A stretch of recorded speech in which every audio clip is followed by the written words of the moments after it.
Hey everybody, today I'm going to make a solution to that practice exam. So I'm going to go as fast as I can because I don't know how long this is going to take. And I know if it takes a really long time, it's not that worthwhile. So I'm just going to download this thing. So I'm going through the whole process. Gonna zip this thing.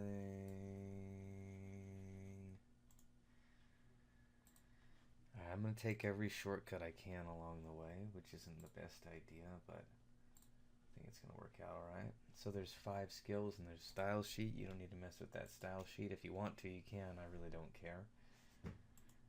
I'm going to open those all up in Notepad++. I recommend you might want to think about using code for this to minimize your mistakes and maybe make things go a little faster, but you know, I'm not going to do that. I don't know, I'm just not going to. So the exam looks like this, or sorry, the practice. So it's kind of like this. You got your little form here, you got your navigation bar here, your instructions here. Everything you need. Okay. That nav bar is broken on 4, but I'll fix that, I guess. Do you see how 5 went away? Alright, fine. Things to fix. Alright, so you could read the stuff here, I guess. So the user enters their first and last name in the fields. After the user clicks the button, the user's name will be displayed in the paragraph right there. Alright, so let's write some code.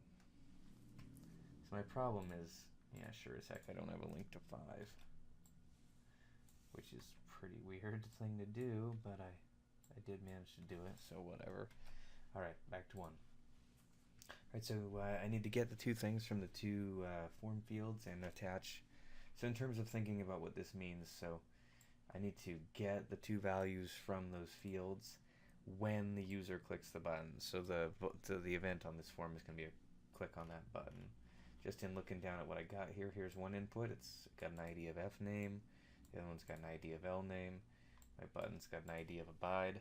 There's not an actual form here, so that kind of affects the way I have to address things. So I'm just going to jump into script tags down here.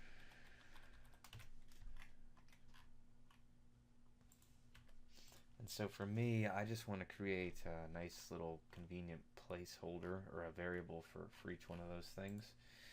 So document, oh, I don't know, it's the morning, so I don't know how this is going to go.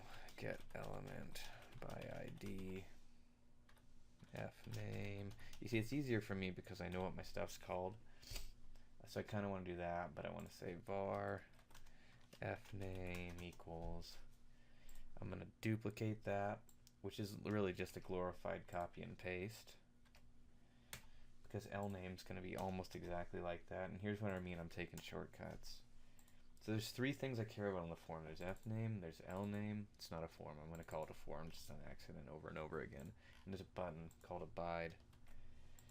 So I'll just give those real straightforward names. And so that's the hard part, I think. So what I want to do now is attach a click event to the abide button. So I'll say abide dot on click equals function, name my curly brace. So that's the click event, and then I'm just going to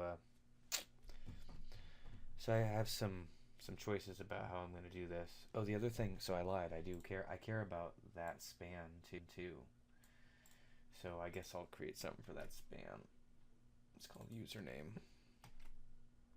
You see, I go keyboard shortcut happy, which it would be unnecessary with something like code. So I'll say username dot inner HTML. So that's the property of when you want to put something inside of a div or something. And it's just going to be some nasty concatenation.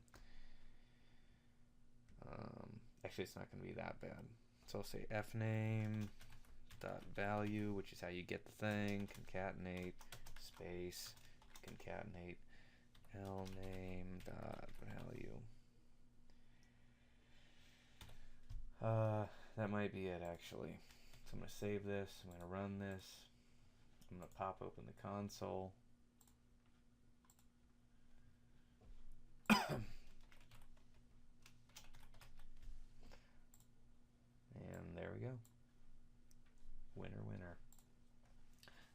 On to 2. Like I said, I'm going fast. I'll show you my code.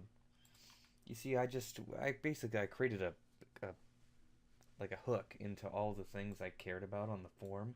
I don't care about any of this other stuff. If there was a form, I might create a hook for the form, but right, there's a first name I cared about, a last name, a button, and a thing I was trying to update. And that's the JavaScript. I could have done it over multiple lines if I wanted to do that. Alright, on to the next one. So it's kind of easier. What do I have? 2 of these open? I don't know. Anyways. Alright, so second one. Everything's going to the console. Nothing to see here. Prompt the user for a number. Console.log values from 1 to the number. Alright. So, head on over here. I put all that white space just so you're not looking at the bottom of my screen. If you're wondering why I do that. I try to explain it in class, but I do a bad job, I'm sure. Alright, so here I don't really, I don't need any hooks into the form because there's no form or anything. It's just a bunch of prompts. So I'll say var num equals prompt, enter a number. Then I just want to count from 1 to some, right? And so I'll just do a normal loop. I could go var I equals 1 because that's where I'm starting. I want to go from 1 to the number. If I wanted to go from 0 to the number, I'd start at 0. While I is less than num, or whatever that's called. Name my curly brace.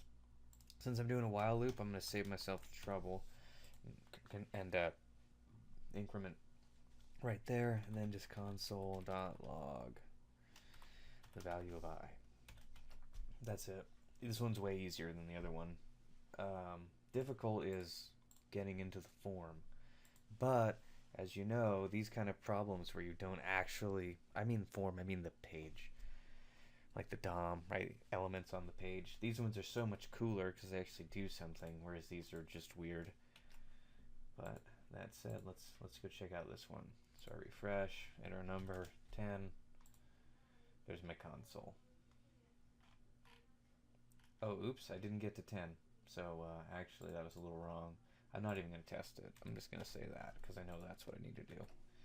Alright, on to the next one. Why do I have 2 of these? I don't know. 3. Guessing game. Display a prompt, ask the user for their name. Display a second prompt asking the user for a number. Display an alert that says incorrect guess. Also console feedback. Repeat steps 2 through 4 in a loop that runs 3 times. So this is, if you can't figure it out, this is just an annoying game that the user cannot win. So notice I'm not indexing into any of the form elements, so it's just a bunch of prompts. This one's kind of complicated. Just because there's kind of a lot going on. I mean, parts of it are complicated, parts of it aren't. If you were doing an exam that was just too much to deal with, then just deal with parts of it. At its core, it's just a couple prompts. So first thing I'll do is I'll ask them for their name. Enter your name. And then I'll ask them for their number. Var equals prompt. You can see, even if you didn't know how to I'm trying to be like I'm trying to do a prompt that'll actually maybe make the user think that they're actually playing a real game here. And then the last part was, so I'm going to keep asking them their name until I'm wrong over and over again.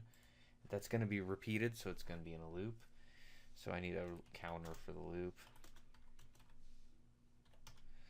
So while the funny thing about this is that the user thinks that the loop is based on their guess, but because we're writing the code, we know that it's not. It's just going to run 3 times.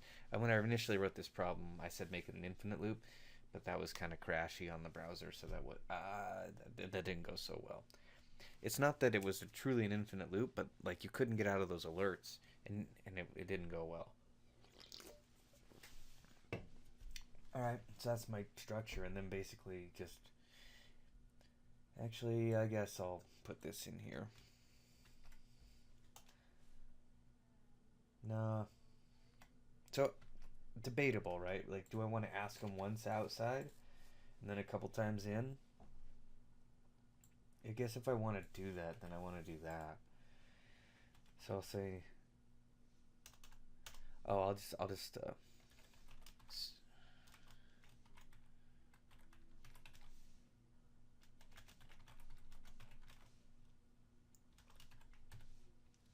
so order matters a little bit here. So I'll say num equals, I don't know what to talk about here. I could lecture about this if we were doing it in class, but I don't know what to tell you. This should work though. The reason I don't know what to tell you is like, so there's another kind of loop, right? This is a pre-test loop, which I always do. There's also a post-test loop. It would make sense to say enter the number inside the loop, but instead I'm asking them once outside the loop, and I'm just gonna immediately say you're wrong, and then I'm gonna make them go through the process 2 more times.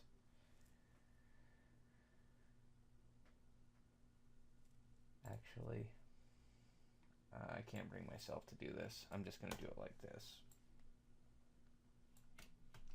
Sorry, I know no one likes the copy paste show, but so I'm only gonna prompt them in the loop, and then I'll yell at them in the loop. 'Cause I think it was gonna get a little weird if I didn't do that. I mean, nothing I couldn't have dealt with, but there we go. So now I'm asking for their name, then I ask for their number 3 times, tell them wrong 3 times, and then we're out of here. Kind of funny that it doesn't pay any attention to their name. Oh, I stored their name as a variable, which I probably shouldn't have done. Wrong, wrong, wrong, and I'm out. Yeah, my point is, I'm not even doing anything with it, so I might as well have just done that. That was kind of my idea. So I don't care how you handle the 3 guesses. If you got it, it was only 2 guesses or 4 guesses or things were a little out of sync, I could live with that. I understand you're doing programming on a clock, which is tough. Alright. Build a meal. Alright, so this one's got a bunch of form stuff going on. So the user selects an item from the first menu, user selects an item from the second menu when the user clicks the button. So I care about that, I care about that, I care about that, and there's a span there. You'll see. And also there's a bonus in here. If the user orders a milk steak, then they get a enjoy your milk steak. Just shoveling some more skills in here because this is one of the last ones. Alright, so here's what I'm going to do. I'm going to be a hack, and I'm going to steal a bunch of stuff that I don't care about, but I think you might appreciate why I'm doing this. I hate writing get element by ID, and you'll see there's a way to get around that, which we'll learn at some point. So those are irrelevant. I care about, so I'm going to say my form. You see what, I'm just changing out a few things. So notice this one we do have a form. And so we are going to have to stop the form submission, but we can use that form syntax to get into these buttons. So I got the form. So I'll say item 1. At this point, I'm not doing myself any favors.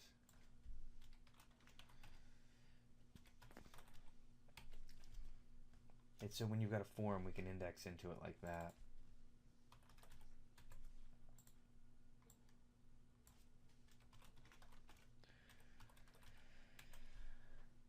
So I care about the form, I care about item 1, I care about item 2, I care about that submit button.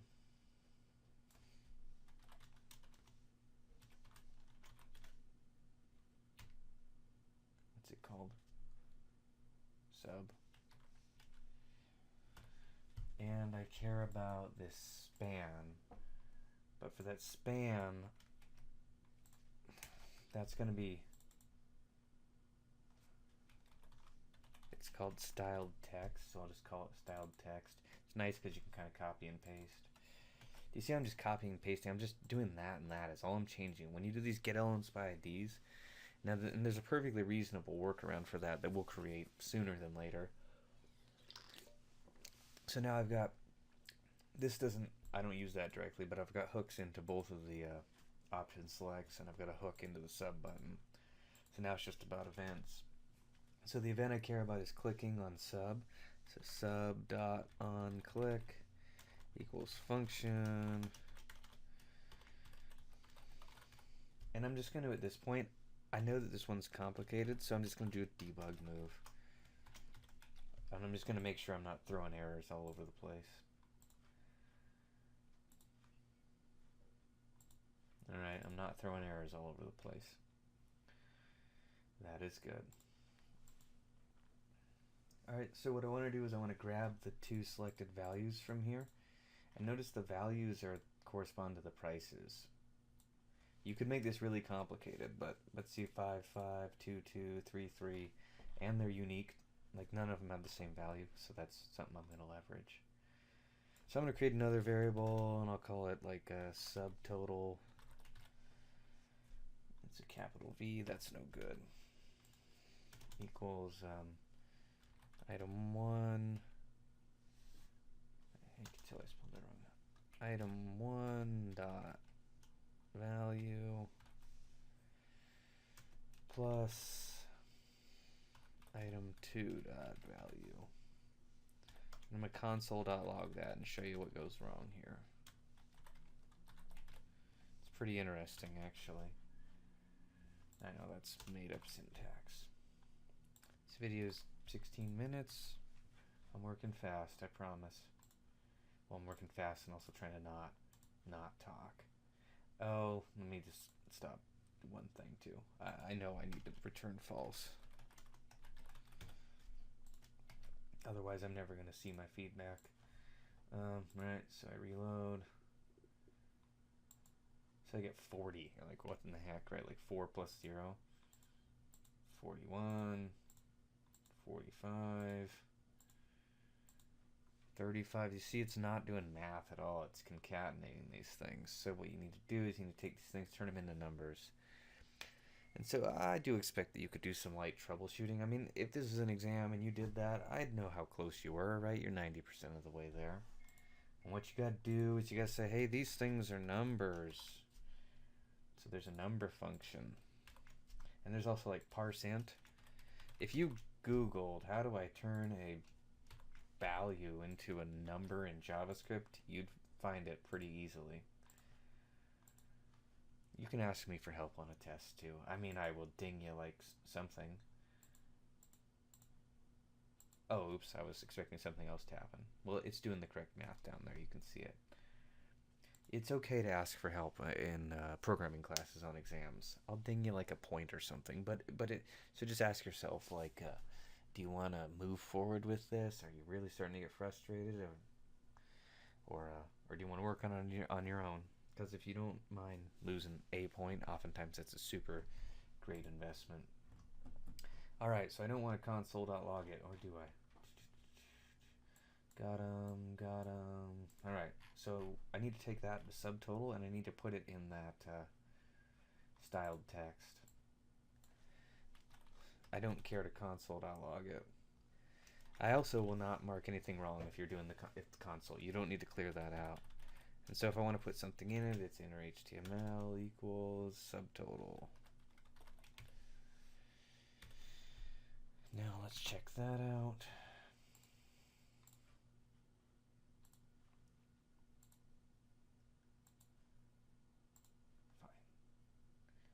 Fine. What do I got going on here?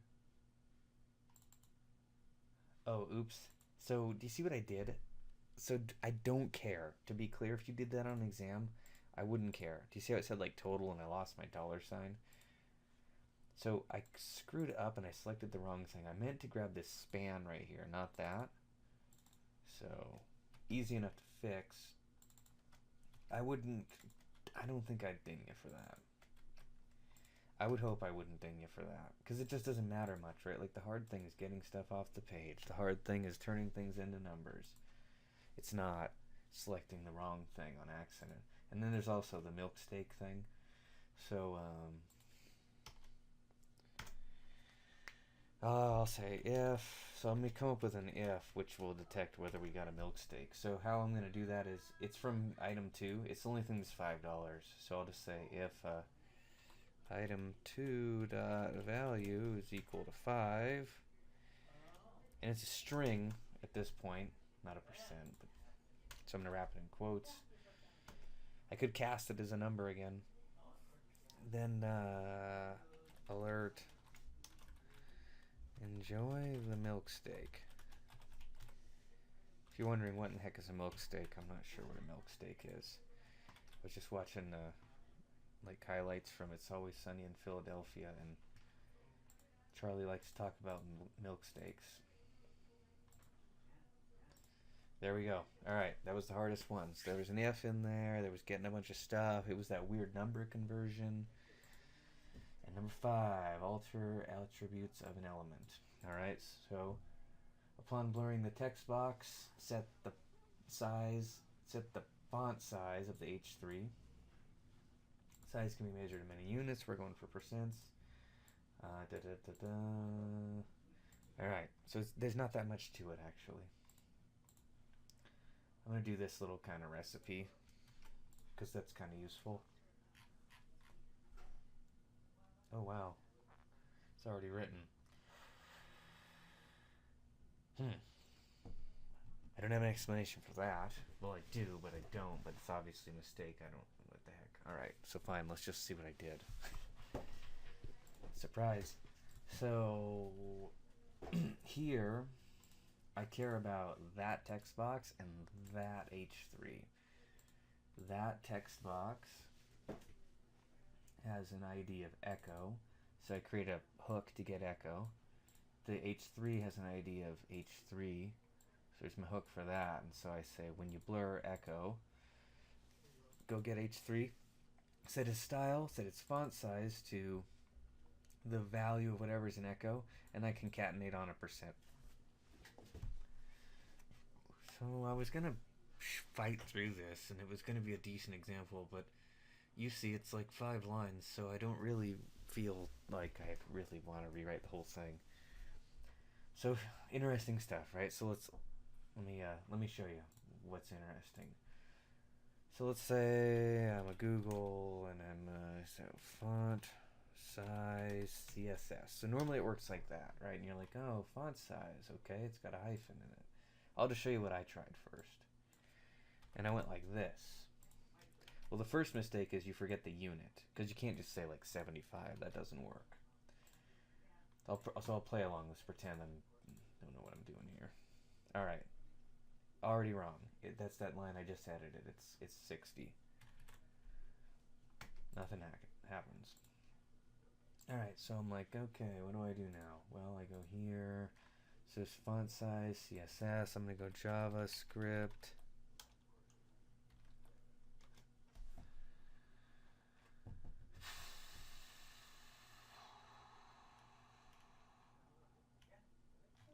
Oh, that's right. So you see it's called font size, actually, which is weird, but it is what it is. So it's called font size.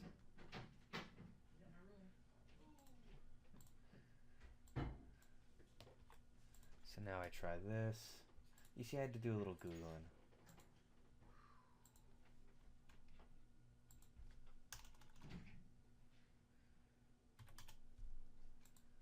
And even that didn't work, which I'm not The interesting thing is font size, it should be, the S is supposed to be camel cased. I'm not sure why it says it like that. You see, it's camel cased everywhere else. I don't know what I'm missing or whatever. I wasn't paying enough attention. It's hard for me to waste too much time on this because I had it right in the first place, and I know I had it right, and I know why I had it right.